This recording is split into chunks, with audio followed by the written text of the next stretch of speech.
Mend your heart, free the soul. 2 FBI. To have lived and not seen. To have figured and not known. To have seen individuals and not a team. To have loved with boundaries. To have clarity without judgment. To have raised unanswered questions. To have truth and not lack conviction. To have let go. To have lost. To have found. If not a lack of interest, then a lack of communication. If not a lack of effort, then a lack of understanding.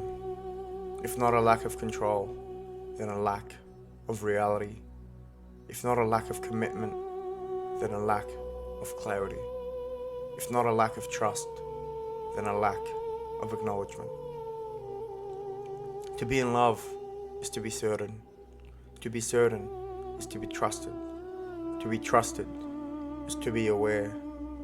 To be aware is to be liberated. To be liberated is to be free.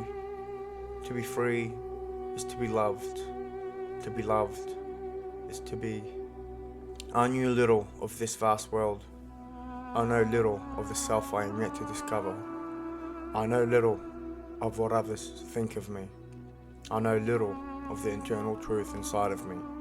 I knew little of my path to repentance. I know little still, but I know more than I have ever known before.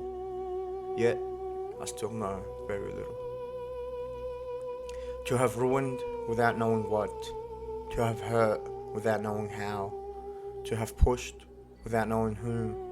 To have been loved without knowing why. To have seen signs without knowing what. To have been without knowing where. To have awoken without knowing when. If you are to be a part of something greater than yourself, then you must know yourself enough to let go of your selfish ways. For what you've always had to live by to survive is no longer necessary. If you couldn't see your selfish ways then you most definitely do now. Release yourself of these burdens you couldn't see, for now you see what was there all along, inevitable to discover where you truly belong, that is to yourself first. Discover yourself first, and with faith and patience, you will hear destiny's door knock.